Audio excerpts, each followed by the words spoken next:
que às vezes as mães tentam sobreviver. E a gente não está aqui para sobreviver. Fases, elas podem ser menos onerosas. Apesar de não acreditar numa maternidade leve, eu acredito numa maternidade inteligente com autoconsciência. Eu acredito que essa fase, né, que a gente fala de fase, né, ela de fato vai diminuindo porque a gente vai se adaptando, né, como seres humanos. E a criança também, o cérebro dela vai se desenvolvendo e ela começa a dormir, né? Então a mãe começa a ter mais autonomia, mas assim, teve um estudo, Jefferson, teve isso. Um estudo holandês, até que eu acho muito interessante, que ele fala assim que a oscilação da autoestima feminina, né, ela demora cerca de 3 anos, né, até ela ter um pouco mais de autonomia, a criança ter um pouco mais de autonomia e ela conseguir perceber que as coisas estão mais adaptadas. Então, assim, a gente sabe que... São 3 anos, 3 tempo, anos né? é muito tempo. Então, assim, como que a gente pode pegar esses anos e talvez diminuir esse impacto? Eu acho que algumas coisas simples. Às vezes, assim, a gente dividir não da cabeça, sabe, Jefferson? A gente montar um cronograma de divisão mesmo, para que os dois possam descansar um pouco. Por exemplo, semana passada... Eu vou falar de mim, né? As crianças estavam muito doentes. E aí, meu marido acorda cedo. E aí eu falei assim, olha, você pode ficar com as crianças de 5 até 7 para eu poder dormir? Ele ia se arrumar para trabalhar. Ele falou, não, eu fico até 7h30. E aí eu te chamo. E deixou meu filho na escola, o mais velho, durante a semana, se reorganizou no próprio trabalho. E assim, ele remanejou a agenda dele, assim, dos pacientes, para tentar também ter esse apoio, né? Dar esse apoio em casa.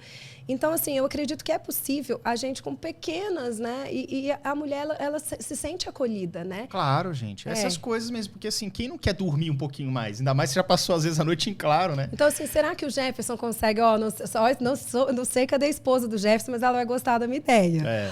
Jefferson, você pode, às vezes, ajudar assim, olha, segunda e quarta eu consigo...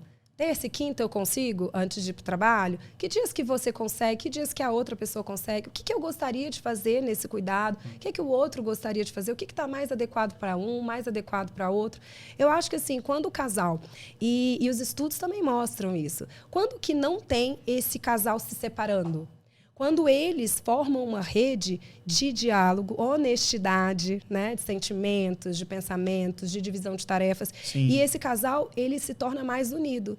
E eu vou falar, eu amo mais o meu marido hoje do que quando eu me casei com ele. Porque eu vejo, assim, como ele é uma pessoa que merece o meu amor. Uma pessoa assim, dedicada, que consegue, né, perceber, ter essa nuance, a sensibilidade, né, de perceber e fazer a contribuição.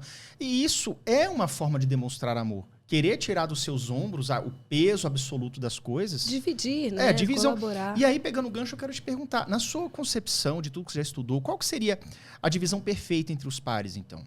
Perfeito não há nada, né? Mais próximo disso.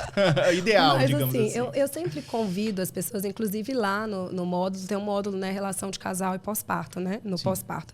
E lá eu convido o casal a se organizar numa agenda. Mais que falar. A gente montar uma agenda organizada, porque eu vou te falar, uma mulher que se sente acolhida, que se sente importante, que se sente valorizada, né, que sente que aquilo que ela faz tem o valor, ela vai ser muito mais sexualizada, porque ela vai ter descansado. Ela vai estar mais disposta também a entender, né, a ver este outro. Porque como é que eu vejo esse outro se eu não tenho tempo nem de me ver? Essa é a grande questão. Então, o Jefferson pode comprar uma leva mais para sua mulher, né? Porque, assim, a gente precisa se ver, né? Porque quando a gente se vê, a gente cobra muito menos do outro. Quando a gente não sabe muito da gente, a gente cobra muito do outro. Por isso que é tão importante o autoconhecimento, né? E ele não acaba. Mas é uma autoconsciência de você começar a se fazer perguntas. Só que nem sempre a gente é a melhor pessoa para se fazer perguntas, porque a gente não sabe. Às vezes e às vezes você está tão imerso numa situação que você já nem sabe mais as perguntas que você tem para fazer. Exatamente. E aí você tem uma ajuda de alguém que às vezes está de fora, uma terapeuta e tudo, que te ajuda a entender quais são as perguntas certas para ter a visão certa do que está acontecendo. E a partir dali tem um novo panorama para a situação evoluir. Eu brinco, falta essa né? clareza. Eu brinco acho isso. que eu falo que, na verdade, assim, eu faço as perguntas certas, né? Assim, as perguntas que uma delas vai bater ali, você vai falar, né? Não tem como, assim. É inevitável porque esse é meu trabalho, né? Eu falo assim, como é que você vai saber quais são todas as perguntas se você não estudou para isso, né?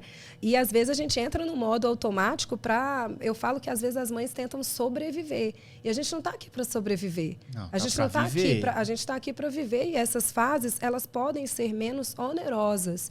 Apesar de não acreditar numa maternidade leve, eu acredito numa maternidade inteligente com autoconsciência.